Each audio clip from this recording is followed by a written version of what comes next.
going to take a look at the 160-pound bracket. And Pat, very clear who the favorite is here. Reigning state champion, David McFadden of DePaul. Right, he's run through the year pretty much uncontested at 42-0.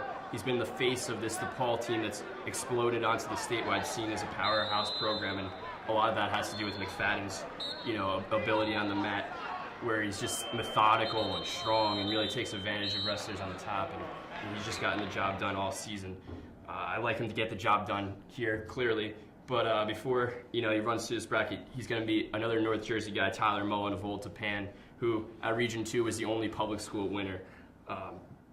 But if Mullen is going to beat McFadden, he's going to have to get Brock Worrell from Eastern in the pre-quarterfinals, Bill. Yeah, Brock's had a really good year for an Eastern team that had a really nice season. Region 7 champ and won pretty handily there. Again, a good year, but it was such a tough draw to get Mullen first, and then an undefeated Mullen, and then if he wins that, then you have to go against the defending state champ McFadden, who's also undefeated. So he's got a tough road. Another South Jersey guy who's had a great year and also will have a tough road in this tournament, Eddie Lenkowski from Clearview on the bottom half of the bracket. He's a four-time district champ. He's been one of the Clearview Hammers through their whole resurgence the last few years, including their state title last year. Finally broke through and won a region title this year. Last year he got to the region final and lost to Jack Clark, who was the state champ, hurt his shoulder and couldn't wrestle in the States. He's healthy, he's wrestling well, and this is, he's already said this is going to be the end of his wrestling career. I know he's looking to go out with he wants to be on the top of the podium. That's going to be really hard with McFadden, but I think he's got a good chance to get on there somewhere. Joe? I think a guy from the shore to watch is Clifford Gerry of Brick Memori. Down in the bottom bracket. Clifford Gerry is a judo guy. He's a thrower, leg sweep. He tossed Andres Clagon of Tonsilifer South and pinned him in the Region 6 semis. Then he headlocked and pinned Will Scott of Brick Township in the final. Ruggiero is a guy who likes aggressive opponents who are always inbound. You should get that a lot in the state tournament. I know we could get Lankowski in the quarters. If he can get through, I think he could finish in the top 3.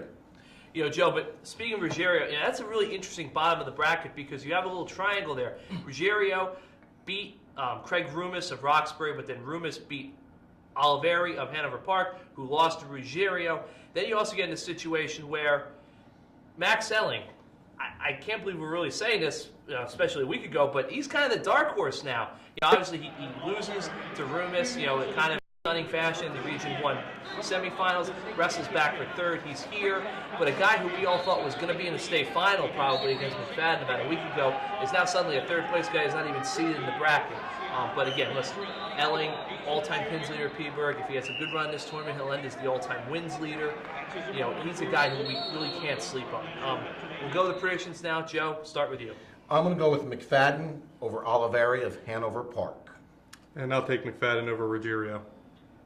I like McFadden over Max Elling. I like Elling's body of work, but in the pre-quarterfinal, he's going to have a tough matchup with Roy Forries from Beckton, who's just gotten it done out of Region 4. And I'll close out and agree with Pat. Listen, McFadden is going to win the state title. Clearly, Virginia Tech-bound guy, most dominant wrestler in his weight class. But I just have a hunch that Elling, I don't think that's really indicative of what happened in Region 1 of his ability. I think he'll find his way through this bracket. A very dangerous wrestler, and I think he'll give McFadden a good push. That's our picks for 170. Keep it here, and we'll see you next time.